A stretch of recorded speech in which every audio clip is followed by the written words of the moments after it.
Hey, welcome back. Today we're going to be talking about how we can solve problems with a non-constant torque applied situation. So, this is primarily for AP Physics C mechanics students, and we're dealing with like a meter stick that starts out in a horizontal position and is allowed to rotate, swing down, and we've got some questions about this. So this is good practice in preparation for the AP Physics C mechanics test. So let's go ahead and get to it. First of all, the first problem says how much torque is being applied at different times. And this is really important to think about. Here we're going to have our maximum torque. Why is that? Well, this is our R vector. This is our force vector. And notice that those two are at right angles to each other. And at a very basic level, remember we have this equation for torque. So torque is the cross product of the radius times the force applied. So we're looking for the component that is perpendicular to the first vector, which is the R vector. So this is where you're going to have max torque right here. And then you would have like a medium amount, so to speak, in the middle. And then this is where torque is going to be equal to 0. And you could say, why is that? Well, this is our R vector and this is our force vector. And if I ask the question, like, what component of that force vector is perpendicular to the R vector, the answer is there's no part of that force vector that is perpendicular to the R vector. So it actually provides no torque. But I do want you to notice this, we could say like torque medium here or something like that in the middle. I do want you to notice that the torque changes, and that changes the problem. That changes the difficulty level of the problem. So to answer the question number one, how much torque is being applied at different times, we could say like it varies. And that's an important answer because when we have something that varies, that implies we're going to use calculus possibly for it. Not all the time, but in this case we are going to use calculus for this. And for number two, what is the work done by gravity equal to? So notice this is just a meter stick that's going to be rotating down. It was horizontally held and allowed to rotate down. And we do have this equation on your equation sheet, which we've been talking about lately.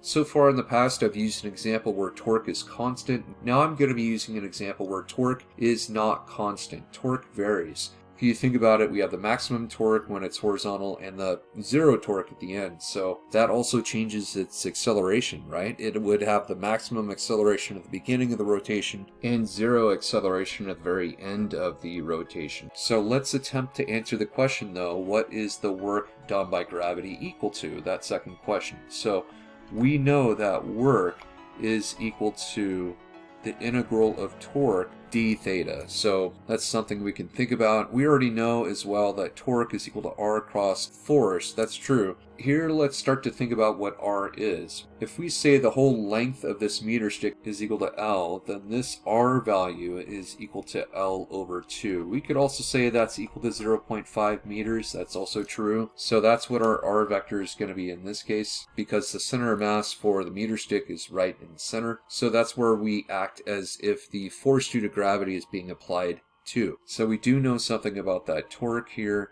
We also know the force due to gravity. This is the force due to gravity times the sine of theta. Let's talk about what theta is here. So theta is going to be this angle in reference to the first vector. So here's the first vector, the R vector, and the second vector in reference to that first vector is the theta. So that's what that is. This is a 90-degree theta right here, and so you've got your median value. And then this theta over here is going to be equal to 0 degrees. You could say this theta, you could say theta over here is equal to 90 degrees. Okay, so let's think about evaluating this from our initial position. You could say like theta initial is right here and our theta final is right here. So we're going to evaluate from theta initial to theta final, you could say, and start subbing in what we know for torque. So we could say work is equal to, now the radius we said was L over 2, so that's true. And we know that the force is going to be mg sine theta, because we want the perpendicular component to the first vector, and we want to put this in terms of d theta over here. Oh, we need to make this an integral, and so that's what we're doing here. And we're going to evaluate from these values. Okay, so let's think about what is constant. Because if we're integrating, we want to look for things to make life easier for us. And so if we think about what is constant, well, we could say this m value is constant, the g value is constant, the L over 2 is constant. So let's think about what we're left with. Well, we can pull out our constants out in front, right? So we could say mg and L over 2, that's all out in front.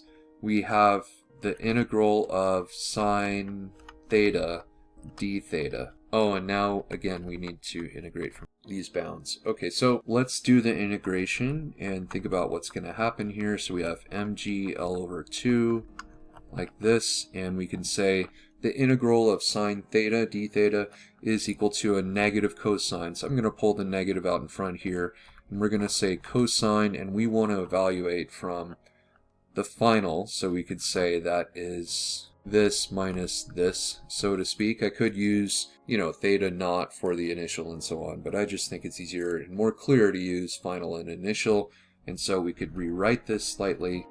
And let's think about what we have. Our final angle is going to be 0 degrees, and our initial angle is 90 degrees. And so just a couple reminders, and if you forget this, you can always just quickly do it on your calculator. So the cosine of 90 degrees is 0, and the cosine of 0 degrees is 1. So we can just get rid of this, so to speak. So we end up with the work is equal to minus mg L over 2, and that is the work done by gravity.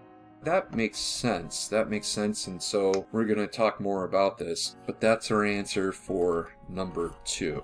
Okay, so for number 3, how fast is the meter stick rotating at the end of this motion? Okay, so this is a little bit tougher. You could say we've talked recently about how work is equal to a change in rotational kinetic energy, and in this sense, that's literally what's happening here. It's going to be potential energy changing into rotational kinetic energy as the meter stick swings down, right? So that's what we have here. So you could say work from gravity is equal to k minus k naught, and so work from gravity is equal to 1/2 I omega.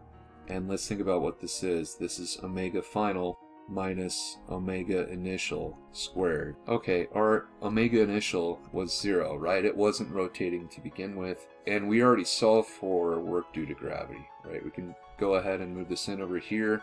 Oh, and one more thing that we need to work with is if we have the moment of inertia of a rod, as it's rotated about its end, that's going to be 1/3 ml squared. So we do need to sub that in and think about what we have left over.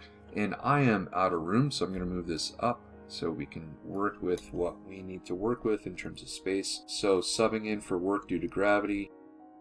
Okay, and our value here for the I value is m, and this ends up just being omega squared. Okay, let's simplify some of this. So immediately the m's go away. One of the l's goes away on the right side, and the L on the left side goes away. The 1/2 goes away, so there's quite a bit of simplification here. So what are we left with? We're left with 3g over L is going to be equal to omega squared. Now, this starts out as being negative, and this is where we're going to get to a problem that is probably already obvious to you at this point. If we take the square root, it's going to be an issue where you have the square root of a negative number. We're not going to deal with imaginary numbers here, so we need to get out of this problem. There are two ways of doing this. One way the College Board has done with a similar video to this one is they have just changed the angles to reverse the angles, and I respectfully am not a fan of that because it's not actually describing the problem as it is. Here I'm just going to go ahead and write down assume.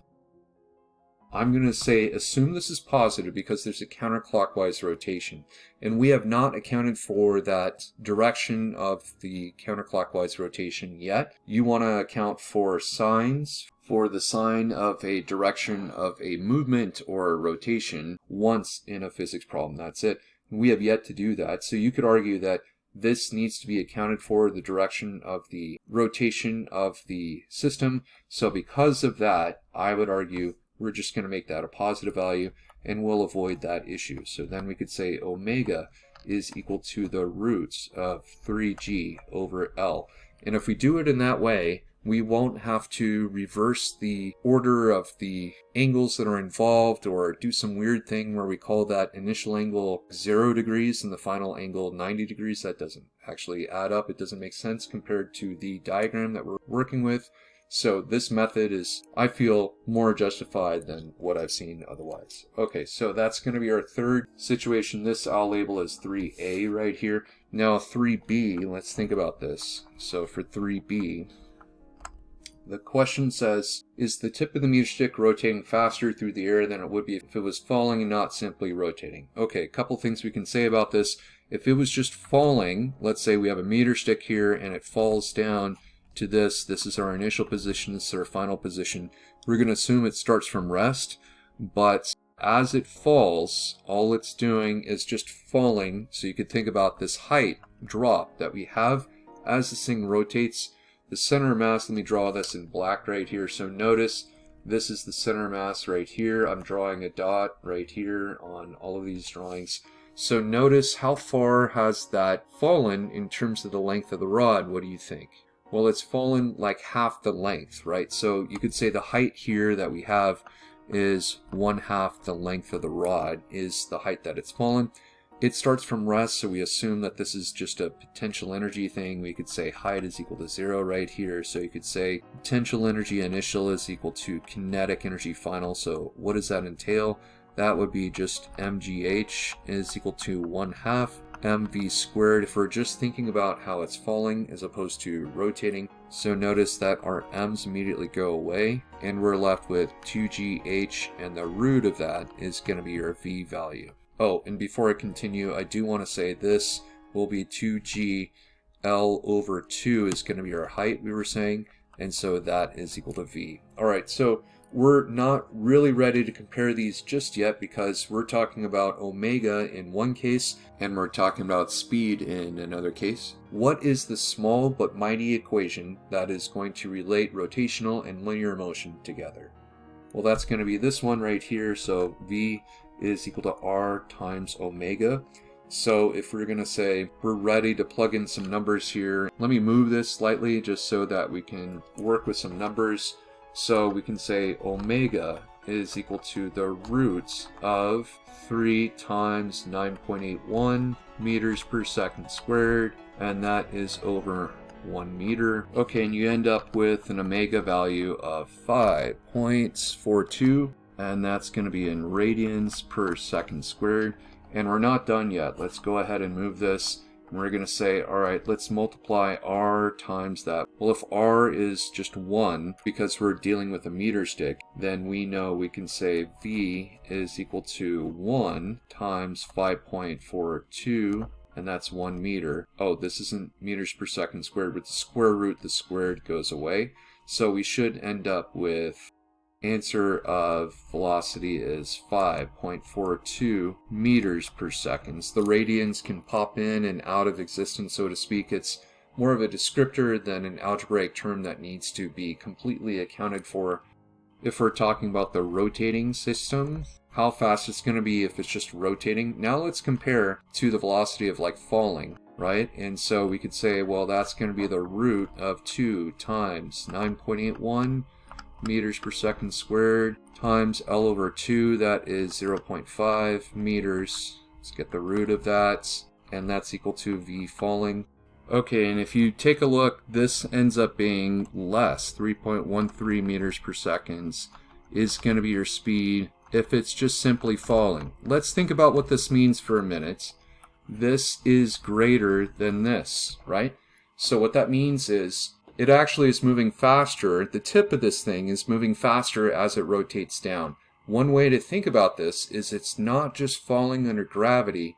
The fact that it's a rigid object, the particles on the end are actually being pulled and rotated towards the side, so the very tip is going to be moving faster than the center of mass would be moving, you could say. And the side, conversely, the side that would be close to the hinge, or basically at the hinge, would not really be moving at all. It would be rotating, but it would not be moving in a translational sense in a significant way at all. In any case, I do want to say I've gone over lessons for an entire year of physics.